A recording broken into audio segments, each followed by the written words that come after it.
evening. What do you want to do tonight? The same thing we do every night, Pinky. Try to take over the world.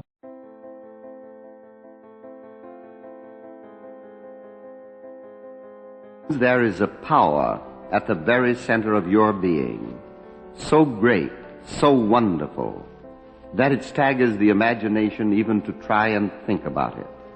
It is the power of this thing called life. It is in everyone and through everything. And today I am going to discuss the way this power works for us and how it is that the resources of divine energy can fill our lives with health and with happiness. Ideas really control our destiny, and today we are going to talk about using them. Ideas really do control the world, for the world acts the way it thinks. And what is an idea? It is not something you eat or drink or wear. An idea isn't a physical location to which you go. An idea is a thing of thought. Today we are familiar with the term ideology as it applies to individuals and to groups, both nationally and internationally. The struggle that is taking place in the world today is a drama of ideas which lead to human conduct in the life of the individual and in the life of the nation. And ideas are contagious. They start in the minds of individuals in groups and gradually spread until the whole world is influenced by them. For instance, Jesus had the idea that God is right where you are, that there is a law of good available to you wherever you may be. It was his idea that the kingdom of heaven is at hand here and now, and may be entered into. It was this idea that made him different from others. He gathered around him a few simple people who accepted this idea, and they gradually spread it throughout the world. His ideas were ideas of love, of unity with God, of the fatherhood of God and the brotherhood of man. In our day, Mahatma Gandhi has influenced hundreds of millions to believe in a spiritual force in our lives. Henry Ford had an idea of a mass-produced automobile, crude in its beginning, but out of it comes much of our modern transportation. Franklin had the idea of catching power from lightning, and men like Edison and Marconi and others perfected this. Today it wouldn't be possible to live without them. Always someone pioneers the field of ideas. Our laboratories are places where people work them out, and every advance in science is the working out of an idea. Every invention starts with an idea in the mind of the inventor. Every novel represents the creative idea of its author. And your life and mine are made up of our ideas. Ideas that ride into action through our conduct. Yes, ideas really do control the world. How necessary it is, then, that our ideas should be sound, that they should harm no one and do good to all. Now, just where do all these ideas come from? We say they come out of the mind, or they come through our thinking. But do they really come out of our mind? Or is the individual mind a channel through which something greater works? You see, ideas are more than something an inventor thinks up. They are something he really feels out, as though he were thinking from nature herself. This is a conviction which many inventors have, that ideas exist in the universe and we pick them up or draw them out of the universe, as though we were surrounded by an infinite mind which knows all things and which is always pressing against us, trying to acquaint us with these ideas. Personally, I believe this is the truth. But there must be a way through which these ideas come, and there must be an intimate and a personal relationship between the universe and each one of us. Emerson said that every man is an inlet to the mind of God, and because he is an inlet, he can, if he wills to, become an outlet to it. As a great man of science once said, we think the thoughts of God after him. Suppose we take the attitude that God is right where we are, that the mind of God that contains all ideas isn't some faraway dream, but is a present reality. If we are surrounded by a mind that knows everything and a power that can do anything, how are you and I going to make our thought a channel through which this mind may flow out in the things we are doing? We should start by accepting that the same mind that creates everything is creating through us, and that we may use it. This would have to be a fundamental conviction with us, and we should have to have a positive faith in it. We should have to develop an imagination that thinks of the universe as being alive and awake and aware.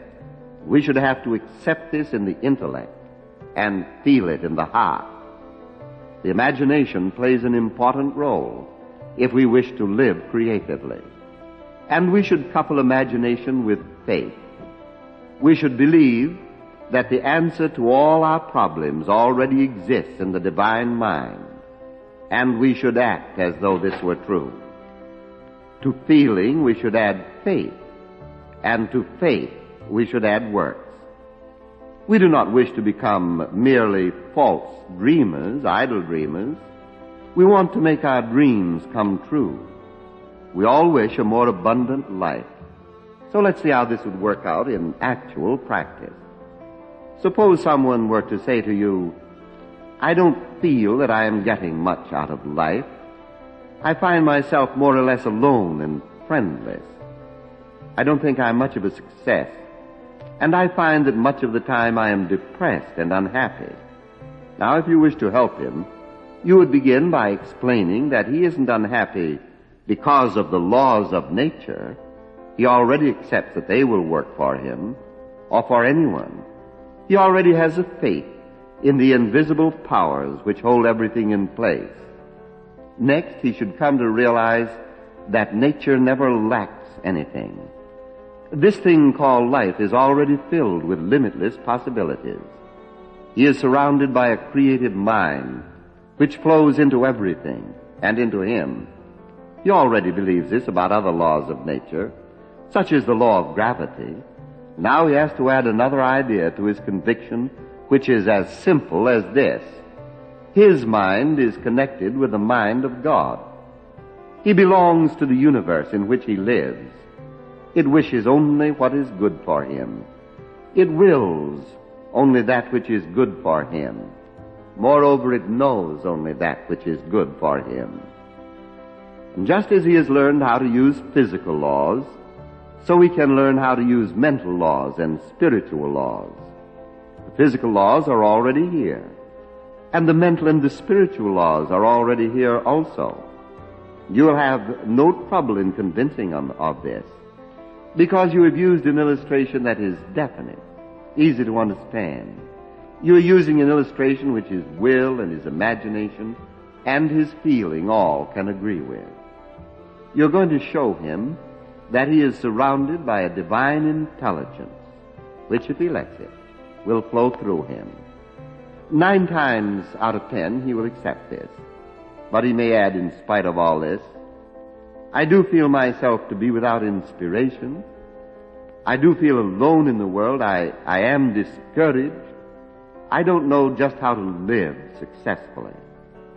Now, you must arouse his imagination to a point where he will be willing to experiment with himself. So you're going to say to him, just imagine yourself to be exactly what you would like to be. Try to have the same kind of faith in the guidance of divine intelligence that you have in the laws of electricity. Say to him, look about, and you will see how intelligence governs everything. You can see that there is an infinite mind holding everything together, or nothing would be here. And you must make him feel that this mind is his mind now. He has a partnership with it. He must establish the same faith in the reality of this and this infinite mind that he has in the reality of other things in life. You are arousing his imagination so that he will feel this and know it. And now you must arouse his will so that he will act upon it. Instead of thinking of himself as poor and weak and unhappy and forlorn, he is going to imagine himself to be successful and happy, strong, radiant, and alive.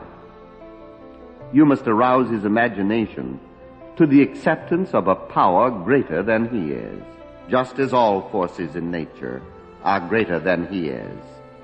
There are mental and spiritual powers, and he is going to use them just as he would use other powers in nature. You will have to convince him that belief and faith act like a law. They are laws, and they follow rules of their own, just as definite as other laws. You're going to show him how to use his imagination and feeling to play a new role in life. He's going to set up an ideal for himself and mentally identify himself with it. And when thoughts come to him that deny this, you are going to show him that if one kind of thought produces a certain effect, the opposite thought will produce an opposite effect.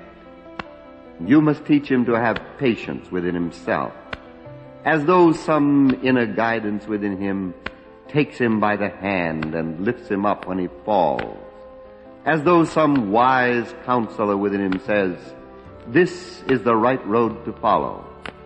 He will have to have patience within himself and gently, though persistently, acquire the habit of controlling his thinking. I venture to say if you do this, and he follows the few simple rules you have laid down, and you help him over the rough spots, it will not be long before there will be enough proof of the truth of what you are saying to build up that great hope within him, which is necessary to all achievement, to build up an expectancy which has learned how to believe in a power greater than he is and how to use it. And whether you are doing this for you, your own self, helping someone else, you will find it the most exciting and interesting thing in your life. And in helping someone else, you will discover a new possibility and a great truth, that we are made both to live and to give. Now, Dr. Holmes brings you his meditation for today. Let us take as our thought for our meditation and prayer today, "The Lord is my shepherd. He restoreth my soul." Feeling that we are one with the divine presence, we now seek to enter into conscious communion with it. For this is affirmative prayer, and this is spiritual meditation. It is through spiritual meditation that we reach out or in to that divine presence which fills all space and also finds a dwelling place in the sanctuary of our own heart. Let us then shut everything out of the mind for a few moments as we listen confidently and quietly. "The Lord is my shepherd. He restoreth my soul." Believing that God is everywhere and knowing that the divine life can restore my soul, I now affirm and deeply accept divine guidance.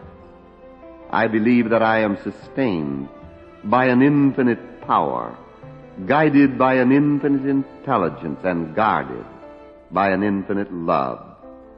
I feel this presence in, around, and through me, and through all people. And I now say to my own mind, "You are being directed. There is a power greater than you are upon which you may rely. You are relying on this power, and you are letting this intelligence govern and guide you.